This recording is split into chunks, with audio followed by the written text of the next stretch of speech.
The year is 1988, and everyone's favorite sentient robot is back, and this time he's taking the Big Apple. In this unconventional and surprisingly touching sequel to 1986's Short Circuit, we leave behind Newton Crosby and Stephanie the Snack Lady to follow Johnny Five as he is called to help his old friend Ben Jahrvi, the comic relief of the first film. As he and his street-hustling business partner Fred attempt to seal a business deal of manufacturing 1,000 toy versions of Johnny himself, they first must deal with a leather-clad street gang, a pair of bumbling bank robbers, and a sweet yet sinister bank worker played by the legendary Jack Weston, who has his own plans for Johnny Five's powerful robot arms and endless thirst for input. Does this underdog sequel stand up to the original? Gene Siskel and Roger Ebert, two titans of cinematic review. Sometimes right, sometimes wrong, but always captivating. Your hosts Antonio of the Cult-Worthy Cinema Podcast and Justin Henson of the Movie Wire are here to take you back to the balcony.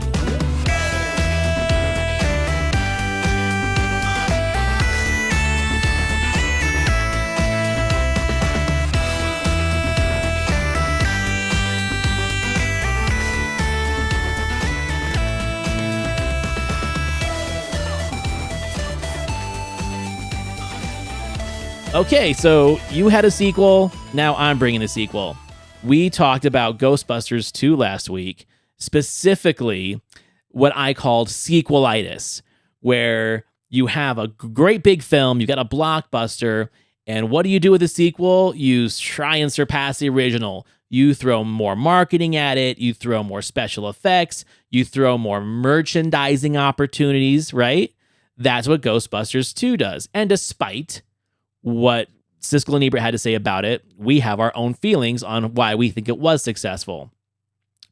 But then there's other kinds of sequels where the film is a moderate hit or a big enough hit to garnish a sequel, right? But maybe the studio or the original actors weren't as convinced that a sequel was the right move, so they don't do it. They continue the sequel with secondary characters, sometimes new characters, less budget, less marketing, less merchandising opportunities, and in my opinion, that can sometimes breed the cult opportunities of a sequel. And I feel that this film falls right into that category. What are your thoughts? 100%, because this one was unconventional to an extent, but when it comes to the first Short Circuit, I mean, it was an okay success in box office, but what really drove that sequel was going to be the VHS rentals. I mean, I think it surpassed the box office when it comes to VHS rentals. And yeah, I mean, this one, it takes the sub characters, it takes a lot of unknown characters that we're not familiar with from the first one. And what I really found special about this one is that it took a lot that was missing from the first movie and went all in. So to an extent, I thought the first one was okay. There's nothing wrong with the first one. It had its issues, but I do think it was a misdirection on what it was trying to do and who it was for. This course corrects it, where it knows its audience. It knows exactly what kind of character it is, because it took the feedback from critics and audiences where it had this great character and that's all it really had. So they fixed that in the first one. They amplified the character and they amplified the supporting cast to make it really target the emotional feeling of the audience. So I think this one, like you said, this one is total cult status written all over it. There's an efficiency to the process of this that I appreciate on such a high level, where the first one had a budget, it had spectacle, it had scope, and it had stars. And when you have those things, you can get away with flaws. You can get away with maybe some poor pacing or some just kind of slapstick comedy that's there for the kids. And then we're back to like adult land, right? And that was a big thing in the 80s. There were a lot of these family-friendly, yet somewhat scary and action-packed sci-fi films and horror films. I mean, the list is so long. Explorers, Monster Squad, Goonies, Poltergeist. It was a decade chock full of these. It was the decade of this particular genre. What I appreciate about this movie is that it knows that it's got literally half the budget, and it doesn't have those box office draws that it kind of did at the time. And in my opinion, those box office draws in terms of casting of the first one, Steve Guttenberg and Ali Sheedy, while I respect the performances in other film, they are the weakest part of that movie, man. Like when I was a kid, I did not really recognize how annoying both of those characters are, both of those actors are in those performances. And that rubs off on Johnny Five's characteristics because he shares so many scenes with them.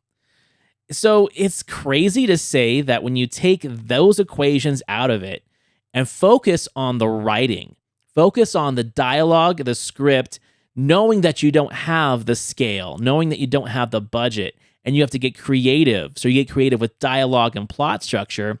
Well, now Johnny is the main show. And you realize that the problem with Short Circuit 1 wasn't him. It was the actors that he had to deal with.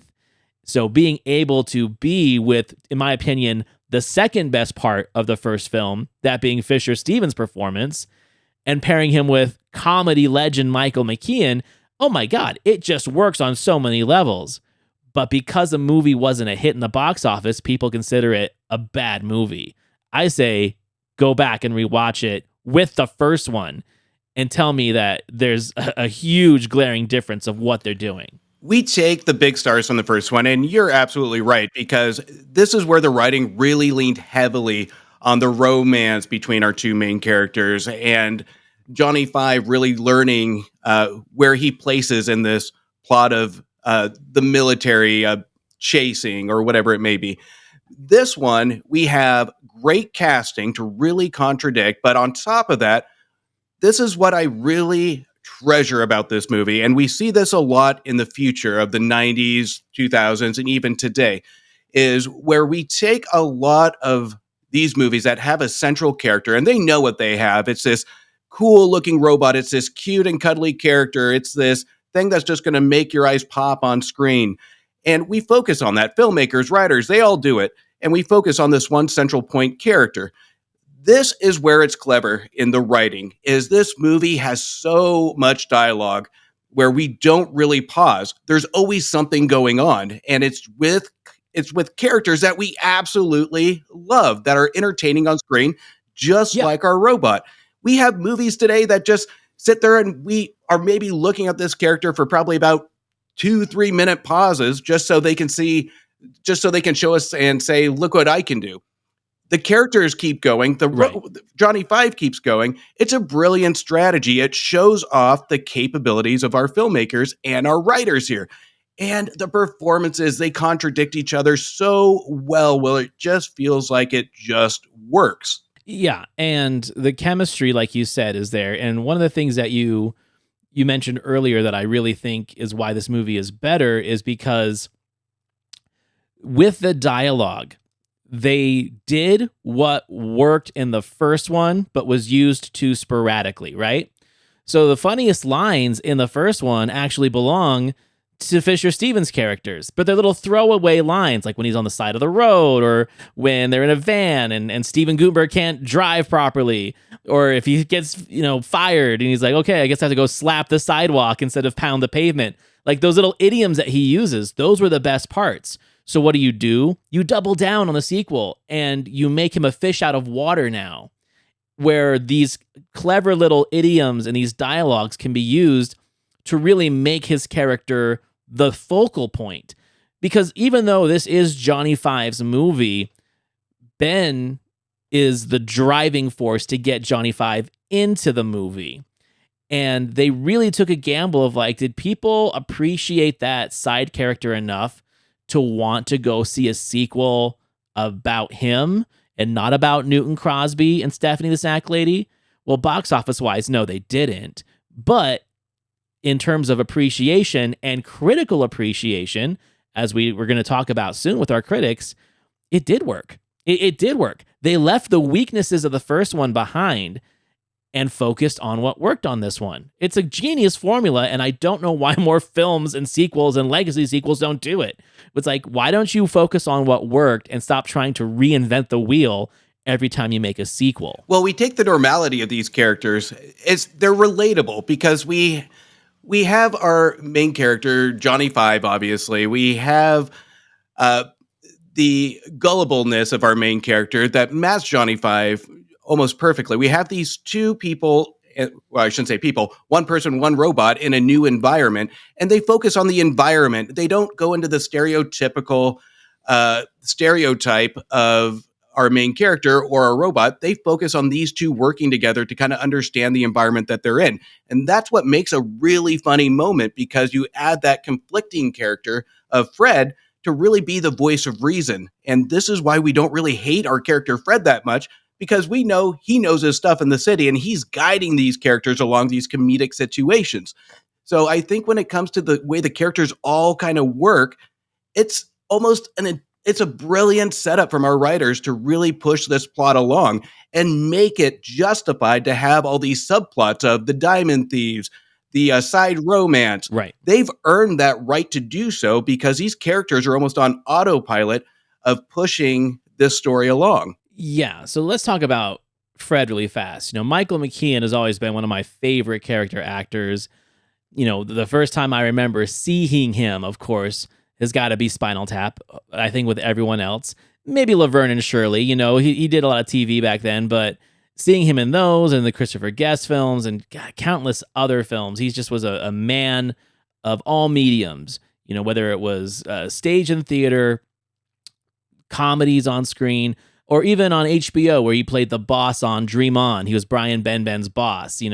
Again, this is a guy who can really fit into any kind of role.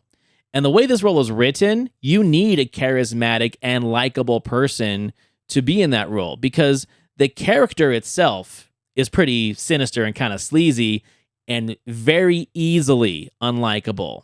But when you got a guy who can really play a street hustler like that, where it's, hey, I'm your buddy, I'm your friend, it's not that he's like waking up in the morning saying, who am I going to screw over today?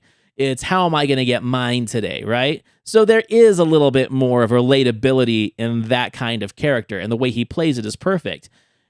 Also, when those characters have to make the turn, usually in the third act, to become more of a hero, well, then that just makes your story that much more captivating, and that makes that character's redemption more satisfying.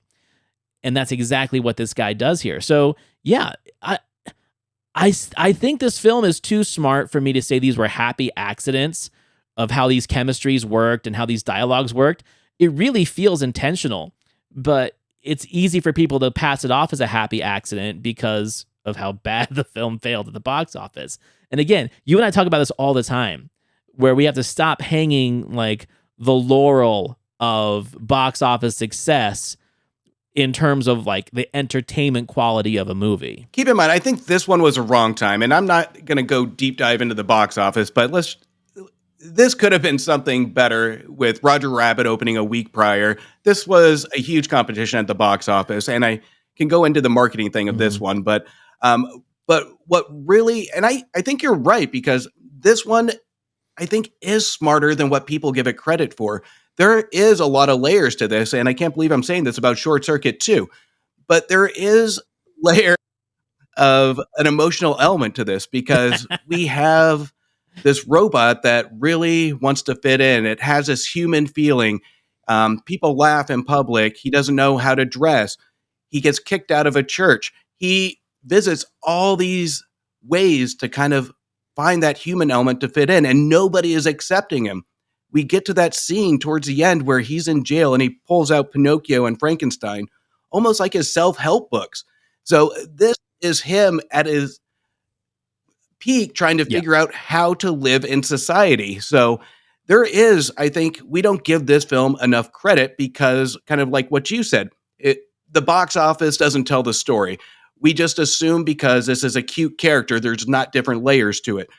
This is a family comedy, so we shouldn't think this deep on it. But I think if there was a miss on it, that it wasn't clear enough. But I think after multiple rewatches over the last couple of weeks, there is a real human emotion and element of relatability to the situation and the being of wanting acceptance in this movie.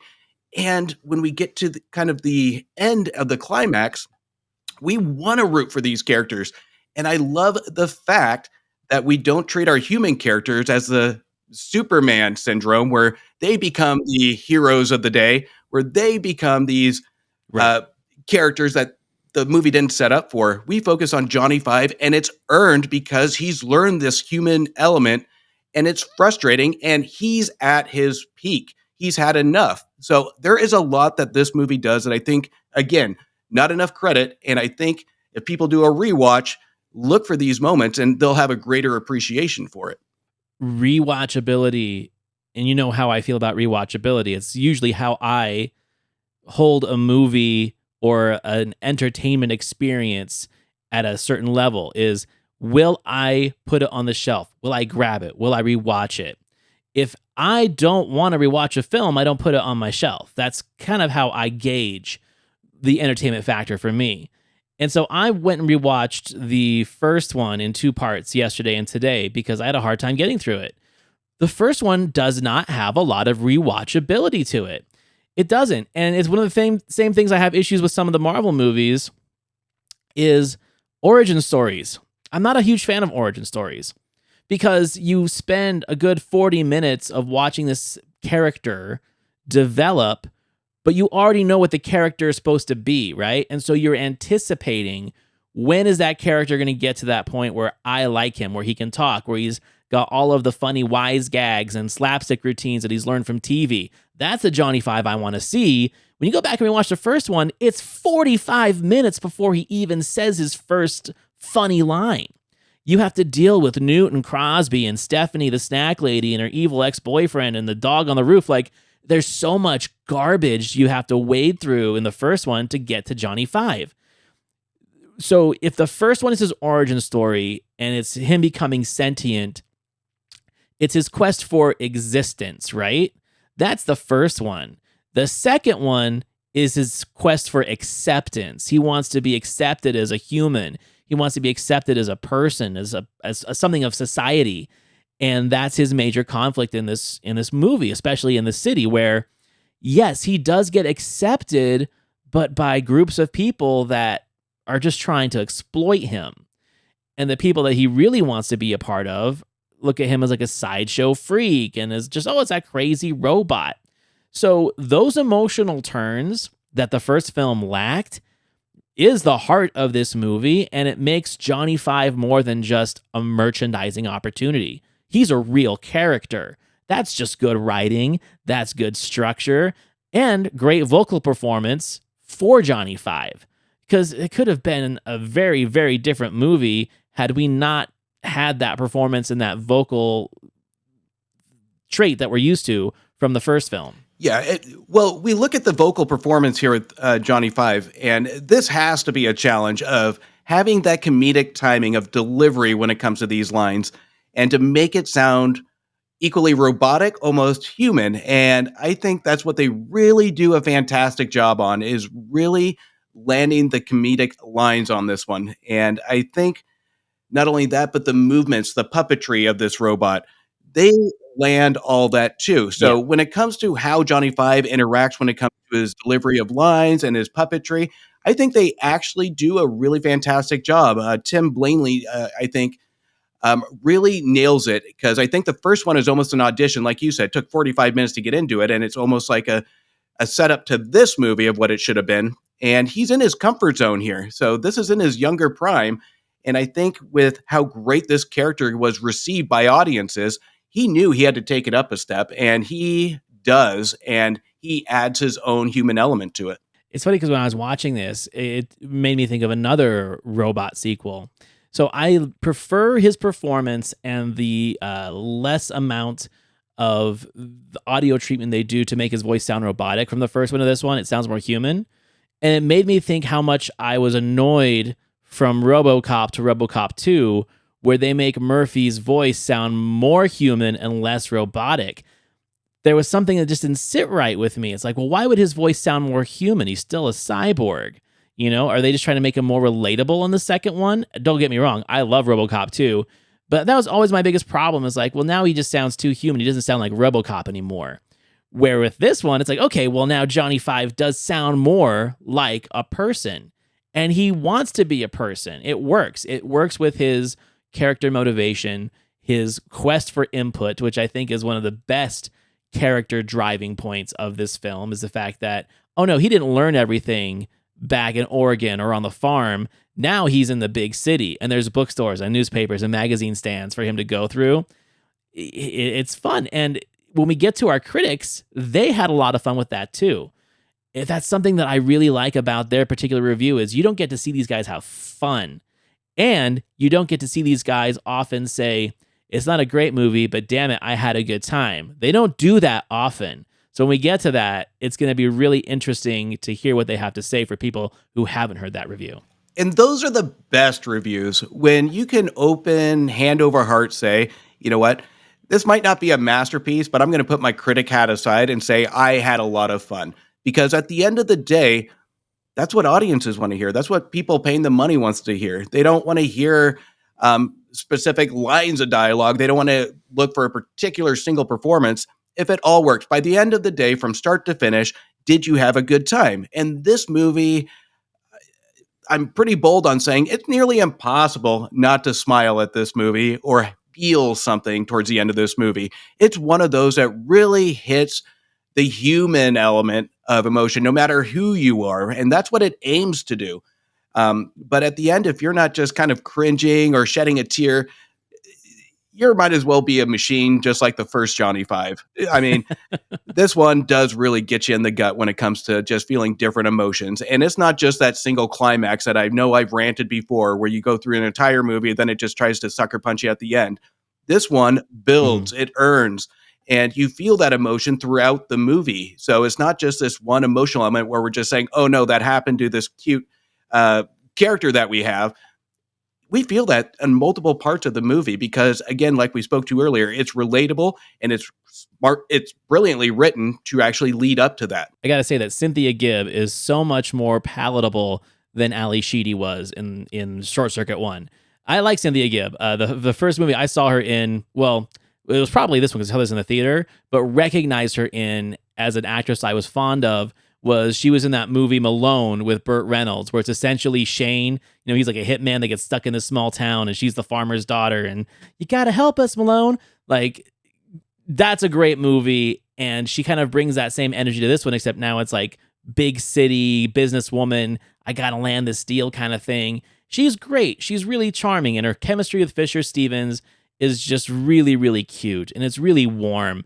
And the fact that they do a Cyrano de Bergerac with Ben and her and Johnny Five across the street putting what to say on the teleprompter, but then it gets all jumbled with commercial ads and things like that when a cat jumps on his head.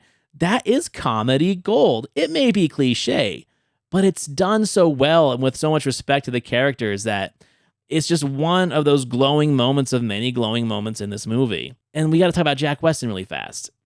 You know, the guy's a legend, and this was his last film.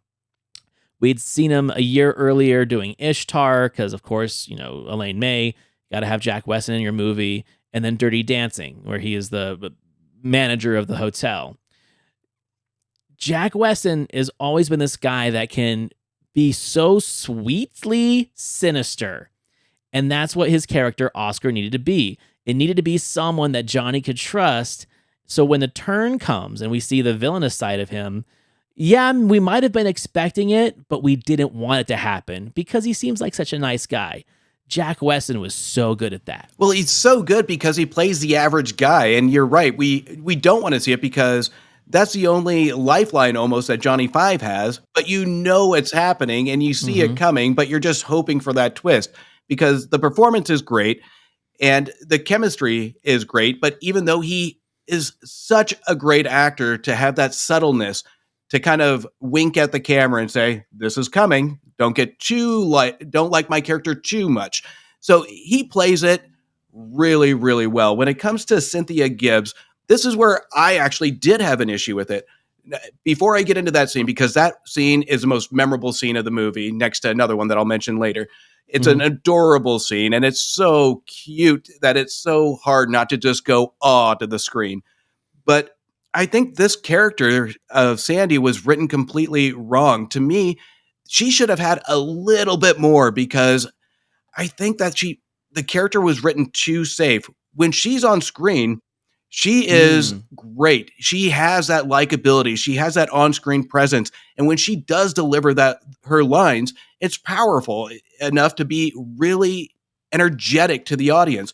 But as the story progresses, when we get to her waking up when Ben misses her date, this is where it just kind of hit me after my last rewatch saying, we should have had an additional like 10 minutes here just to have her grow this character to make it feel earned, because at that point it almost felt like the character was written to move the story along, which it was, but she is so Yeah. likable on screen. And I think that if I had to pick anything from the movie, it's her character, not the performance, her character that should have been written a little bit differently. Now that I think about it, you're 100% right, because in the second act, she kind of disappears because they have to focus on Johnny and Oscar and all that stuff going on. It's like, how are we going to get him into the bank vault and when he goes to jail, that kind of stuff.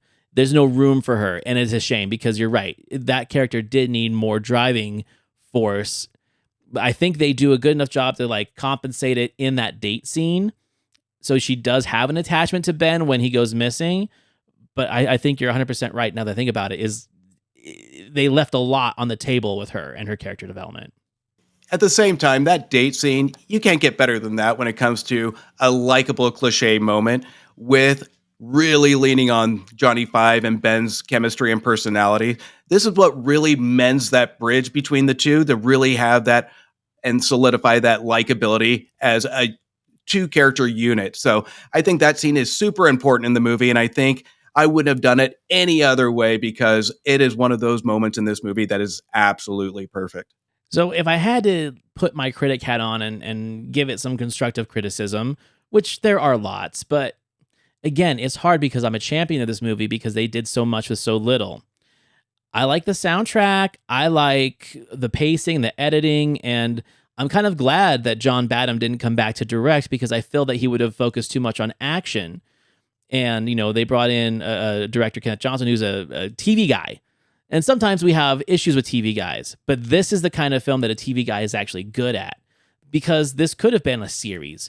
This could have been a direct-to-TV movie, and it could have been a great one. They had those in the 80s when TV movies were still a thing that garnished a lot of attention and viewers. They'd put quality into them. It could have been that.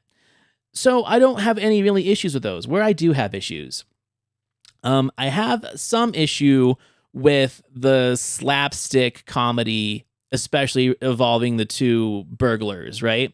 Those are interruptive moments. They have some laughs. It's fun. It's kind of like when we were talking about the first Ninja Turtles movies, where there's some humorous slapstick stuff in the fight scenes that sometimes take the energy out of the fight scene because we got to have something goofy and laughable about it. I have a little bit of problem with that. There's a few too many of those, but not enough for me to say, ruin the movie for me. The biggest elephant in the room, though, and I'm not saying it's a critical thing because it's a great performance, it makes me wonder if certain audiences would have an issue with Fisher Stevens and cultural appropriation. Because, dude, I did not know that Fisher Stevens wasn't an Indian or Pakistani man until like the late 90s. Even in, was it My Science Project that he's in, he still kind of looks a little ethnic as well. I'm like, oh, this is a white dude. And then we saw Hackers. I'm like, oh my God, Fisher Stevens is white? I always thought of him as being this. So I can see how some modern audiences might have problems with representation, but this is a performance that doesn't play it as a caricature, in my opinion. I feel that he's being very genuine about how this person from another country would feel in this big city, fish out of water wise. I don't have any issues with it whatsoever. I get where people would, and it'd be hard for me to have that conversation because in this day and age, I feel I would lose that conversation just based on the subject matter. It's like, well, watch the performance. Just watch what he does. He's not making fun of this nationality. If anything, he's embracing it even more. I have a big opinion on this one because, again, I think this started to come out in 2020s where it really started to zero in on this. But this isn't like Mickey Rooney's performance in Breakfast at Tiffany's. So No. Stevens is more of a method actor, and here he respects the culture. He respects the role. He doesn't go over the top with it. And I'm with you. I didn't even know he was an Indian at all. And I think that it should say something to the amount of work he went into research this role to show kind of respect to how it's portrayed. And again, I'm not saying that it's right, but I'm not going to put that on the actor because one, this role in the first one was written as a white guy in the beginning. And then after he was hired, it progressed to something different.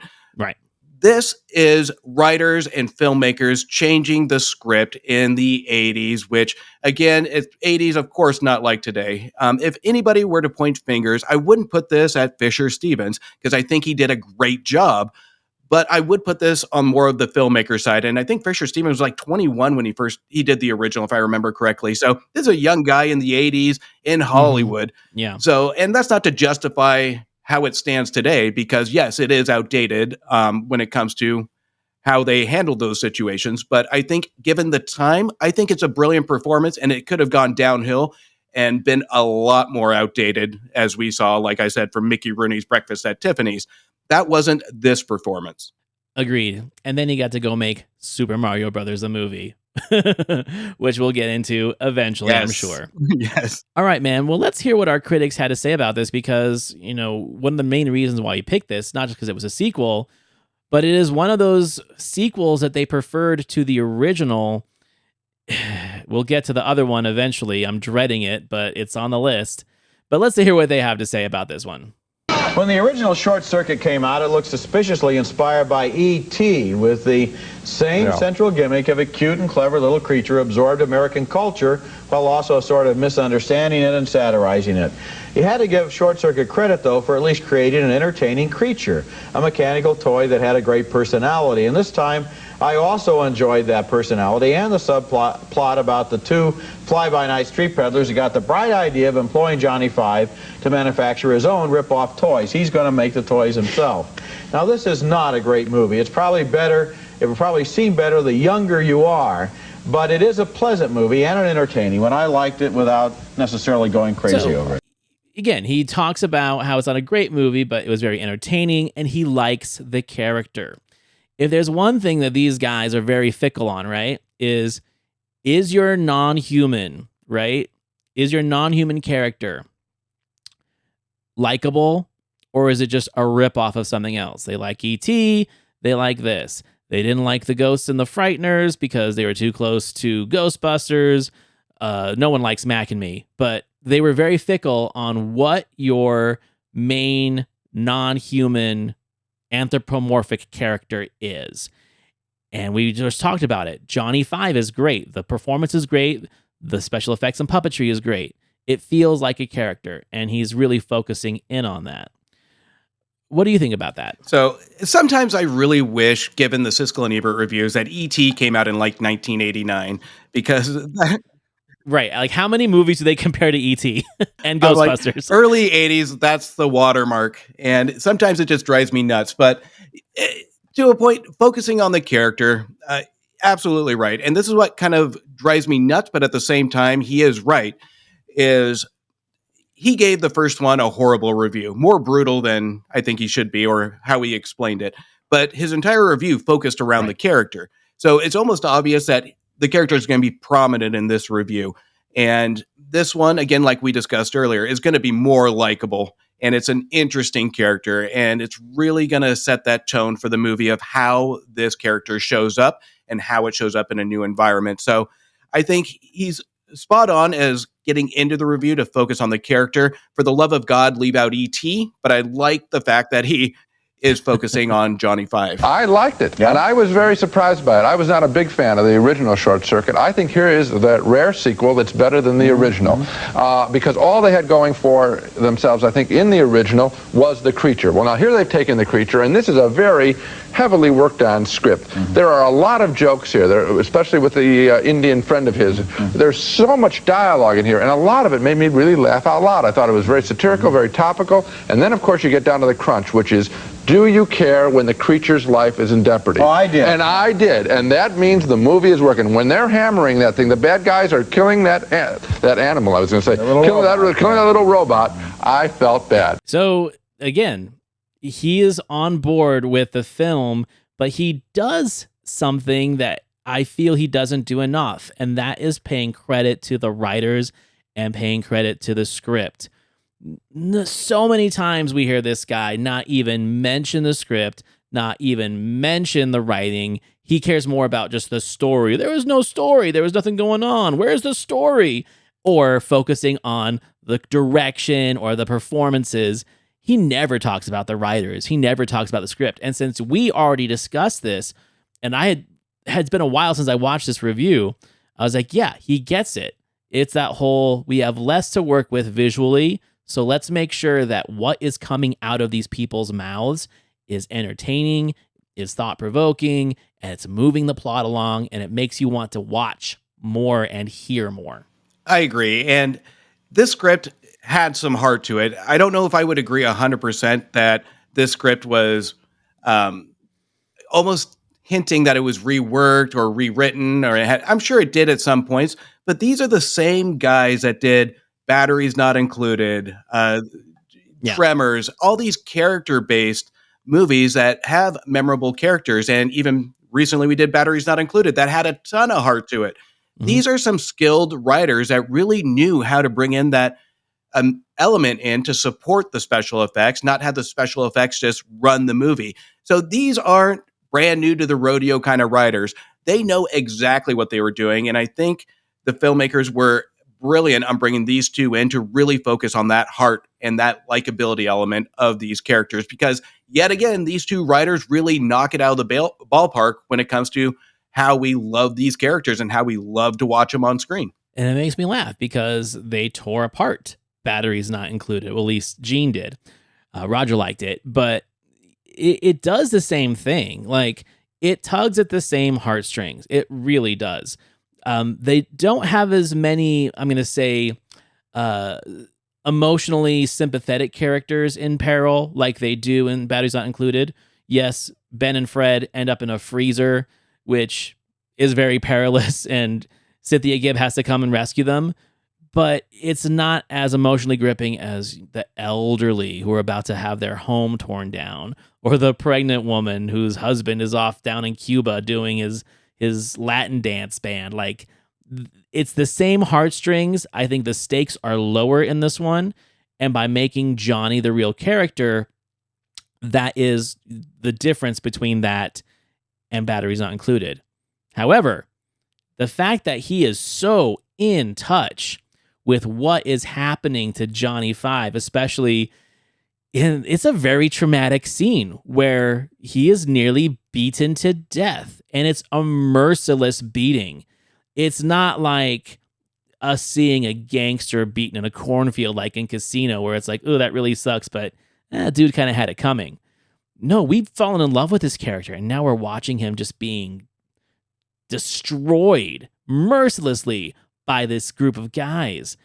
And then that whole last act has to play out of the effects of that beating, of the clock winding down, and Johnny is like slowly dying, but he's got a death wish. He's on a mission. Like, it's not supposed to do that to you. Like, this movie was not supposed to make you feel that way, and it does. And he recognizes it, and he's giving it credit where I feel a lot of times he would have just skipped right over that. And this is where the point is, where I think with Gene, you can tell that he's passionate and excited about this movie, because he makes the number one rule of that critics should abide by. Never give anything away from the plot that's significant. And he does here, but you can tell it's out of love and passion, because he is really excited with this movie. But that scene I talked about earlier, it's if you don't feel something during that scene, then there's got to be. I mean, it is impossible not to just watch and feel bad. Even when Johnny Five is calling out during each and every hit, it's not pain that he's calling out.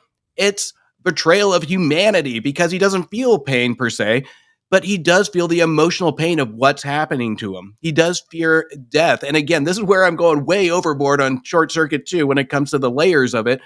But if we just really zero in on this and just look at the audio coming from this scene, it's powerful to the extent of, if we recognize this machine doesn't feel pain, but the betrayal does. He was just betrayed by his friend. He is now being beaten to death by the person that he trusted. So these are the calls out from Johnny Five that he's really, that makes it painful to me, at least. audience, don't come after me, okay? But the fact that we spend 10 minutes at least of Johnny Five just in all states of just dismemberment and pain and agony, with arms falling off of him and limbs just dangling, rolling through the streets of New York, and no one's helping. I mean, okay, it kind of reminds me of Passion of the Christ. Like, I'm not saying they are trying to do like a Jesus analogy there, but they want you to see that there is ultimate suffering going on, but it's a robot. And so when the redemption arc comes with Fred, where Fred now has to put him back together at Radio Shack, great plug. Dude, the scene where he asks him what is wrong, and Johnny picks up a rock and writes "dying" on the brick wall.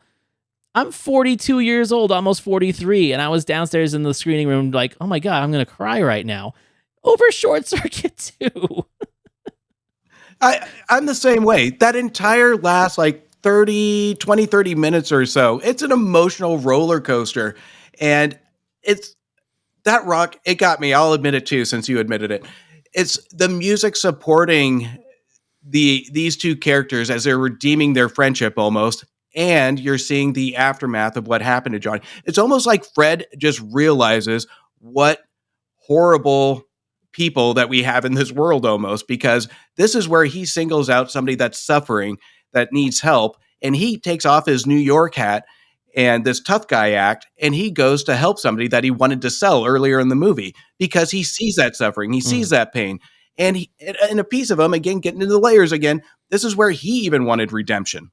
Well, one of the gimmicks that I enjoyed in the film is the fact that this robot can absorb input. He calls it input. He's starving for input, just like all of us. Yeah. Reads a book in a second. He's sucking up everything he can get from television and back out on radio. And then, of course, when his power begins to run down, so when he has a big enough charge, he can be intelligent. Right. But when the power begins to run down, all he can do is repeat what he hears on television. So one of the things that he was like getting to but didn't quite finish off is that death wish. You know, because as his power is running down, he doesn't have time to be clever anymore, right? He doesn't have time to spout off what he heard on TV or on the radio or from a funny magazine. It's about vengeance, and he only knows he's got so much time to complete that act of vengeance in. So now it's turning into Taxi Driver, right? He's now Travis Bickle. He even got a mohawk and a Rambo chain. Like, that character turned to him where, yes, we can still get some side cracks and a few little jokes in the moment. He is on a mission to take these guys out. So again, that is something that is a juxtaposition from the very beginning. Let's not forget that when we're introduced to Johnny, when he comes out of the crate, he's gotten rid of his laser. He's got Greenpeace stickers and Save the Whales stuff all over him. Like, he's very naive and ignorant to the world, because after he's become sentient, he's been living on a farm with Steve Guttenberg and Ally Sheedy. And then the city and betrayal. It's the classic human drama, and we get to see Johnny Five live it. And so I'm going to get cheesy a second. The fact that he is going full speed on a dying battery to "I Need a Hero" is just fantastic. Like, what a great needle drop for that. There is no movie that can't be better with Holding Out for a Hero. That song makes any movie better. But in here, it works because it's not just a chase scene. So we see him struggle. We see his battery dying. And then we get to that just crescendo where he's up and he's just holding his hands to the sky, just stating how he's pissed off. And it's an encouragement to the audience. It's an encouragement for the audience to follow him along and have fun with this. But at the same time, root for Johnny Five. You know what's going to happen. You know where this is going to go. But it doesn't stop the excitement, and it doesn't stop to see how he's going to do it. And this is, again, where it's at his peak, where he sees revenge, and it's justified here, where he is dying, and he's not going to die knowing that the person that killed him is attempting to kill him in the first place is getting away. That's the breaking point. Right. So, and we see Johnny Five as we've never really seen him before. And he is literally, again, pissed off.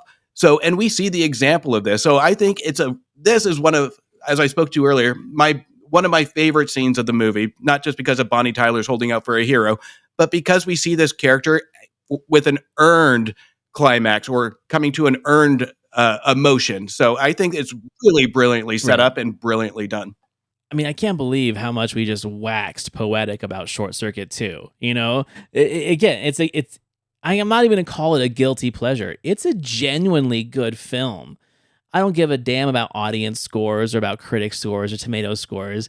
I really, really, really like this movie. And we've watched some pretty great movies in the run of this podcast so far, but this one, I have to say, is the one that makes me feel the most, right? Like, this film makes me feel the most, and I don't understand why. And that's the good thing. It's like, I can try and explain it with words, but all I can really say is that the filmmakers did their job. And so maybe they didn't get the recognition in box office or another sequel. Thank God it didn't get another sequel, because they probably would have ruined the magic they built with this one. But yeah, this is a genuinely great 80s movie and a genuinely great sequel. So with that, let's review our reviewers. I love the enthusiasm that Gene brings this. He brings the enthusiasm and he brings good points to it. So I'm going to go ahead and go with my uplifted heart from this movie. I'm going to give him an A. I think that was a really great statement. I think that he chose his words really well. And it's just nice to see something excite him, right? It's like a kid going to his first circus or something. I don't know. There's a childish quality in his face and those gestures with his hands about how much he really liked this movie. You don't get to see it often, so I think Little Boy deserves an A. Yeah, I would agree with that 100%. I'm going the opposite with Ebert on this one because he didn't really have a newspaper review for me to deep dive into. And this one, he led this review. He introduced this one, and he doesn't really insert anything that we can't really tie into the first movie. He talks about he liked the robot having input. We saw that in the first one. So what's different about this one? He doesn't really have any supporting details of what separates this other than, it's not great. It's good. And then when we get into the original review, it's almost identical on what we're hearing from him in this review compared to the first one that has he talks about the robot for 500 words, and then that's about it. He gives no justification why he gave it 1.5 stars. And here we're getting kind of the same repeat where he focuses, it's a cute character. We got that in the first one. It was fun. I get it. So I don't think there was a lot of supporting details other than it was fun and entertaining, which we do want. But it's borderline 2.5, 3, but I have to go 2.5 on it because it reminded me too much of his first review, which I wanted something a little bit different. You know what it reminded me of? It reminded me of a kid who did his book report in 10 minutes the night before it was due. He's got thoughts. He's got thoughts from his last book report, and he just threw them in this one. He stutters a little bit. He's got some inconsistencies of plot and story where it's like, did you take your notes, buddy? I know you weren't distracted. You watch these things in a screening room by yourself with Gene in the back. Like, you're missing some important things here. And yeah, Gene did call Johnny Five an animal, but I forgive that. Why? Because it's life force. It's organic. And he's giving Johnny Five the credit of it seems so real that it is a living thing and not just a sentient robot. Yeah, the one thing I think Ebert has on this is that he mimics the passion. He does have the passion around it, which is enticing for people to see this movie. So I give him a little bit of a pass on that because the biggest thing when you're watching a review on screen is seeing that energy and passion around it. It did set it back a little bit when he says it's not great, but it's good. He liked it, but the energy was there. And I think this is one of the better reviews combined that we've seen so far on this show because we do see that passion. So I was looking at some of the Amazon just reader reviews, right? I never go in there. I don't look at the comments that often, but I'm like, I just want to see what other people think about this because I like this movie so much. And most of the people that are in there are the same, probably age as we are, feel the same way about it. But this guy had a funny thing. He said, my major issue with the film is the Los Locos. Not the gang itself, but their inclusion of Johnny Five amongst their ranks. They would have not allowed him in no matter how many car stereos he boosted. They have very strict bylaws which state that a member must show direct lineage back to someone of Hispanic ancestry. This does not even begin to touch on the U.S. allowing an individual with gang ties into the U.S. as a citizen. And as we all know, Los Locos are for life. Okay, here I thought we were going too deep with this movie. Right? That's why I had to read that. Like, this guy went deep. Man, now I don't feel so bad on just coming symbolism out of this movie. So, God, he gets an A on his review. Right. He watched Blood In, Blood Out, and then he watched Short Circuit 2, and he's like, nope, they got it wrong. Gangs don't do that. All right. Well, I love this movie. I love this conversation. I'm so glad that we were able to do this one so early on in the podcast because, I mean, it came up. And the reason why it came up is because we talked about their love of Speed 2, which is the film that I'm dreading that we're getting to. And you're like, yeah, remember they gave Short Circuit 2 thumbs up? I'm like, I did not know that, but I love Short Circuit, so it's going on the list. So yeah, this is a fun one. Well, I was worried with this one because when we brought it to the table, and I couldn't read you, so I didn't know how you were going to react to that. I almost could feel your eyes roll, given knowing you and our text. But I am super glad that you like this movie because this one, I kind of felt in the beginning, this one is going to be our first argument. And I was ready to draw blood on this movie. See, I was surprised that you liked this movie because you're a lot more critical about some films than I am. But when you said that you're a huge fan of the Super Mario Brothers movie and it's kind of like my go-to guilty pleasure movie, I'm like, oh no, I'm going to give him more credit. So next week, we're going to be talking about 1991's Oscar, starring Sylvester Stallone. That's Justin's pick, and I'm excited for that one too because that's a film that I think gets a lot of hate, gets a lot of, I'm going to say, sour reviews when you go back and read the critics of the days, but some people actually kind of liked it, including our guys. So I'm excited to see what they have to say about that film. That one I can't wait for. As you know me, I love my films chaotic, and I love a good chaotic script. So this one, I can't wait for this discussion. Everyone, thank you so much for listening. Please don't forget to go to Back to the Balcony on your favorite listening platform and on YouTube. Subscribe, rate, review, share, if you will. And if you've got any films that you want us to talk about that Siskel and Ebert reviewed that we haven't gotten to yet, send us an email at either the Cultworthy or at the Movie Wire. Hit us up on social media and we'll start adding them to the list because I'm telling you, man, I got a lot of movies, but I also feel like a lot of slip through the cracks and we need some people with some fond memories or some bitter memories of these movies to help us out filling our list of episodes. Yeah, and I think we've possibly skipped over a lot of stuff because we have our favorites that we go to, but it just takes that one movie to land on that email to let us know that we remember that movie. So a good reminder would be amazing to see what other people would like to listen to. Right. I'm like, oh, I got to go back to 1985 films and look through those again because I forgot about some of them for sure. All right. Well, once again, my name is Antonio Palacios, host of the Cultworthy Cinema Podcast. And I'm Justin Henson, host of the Movie Wire Podcast. Thank you for joining us on Back to the Balcony, and we'll see you next week.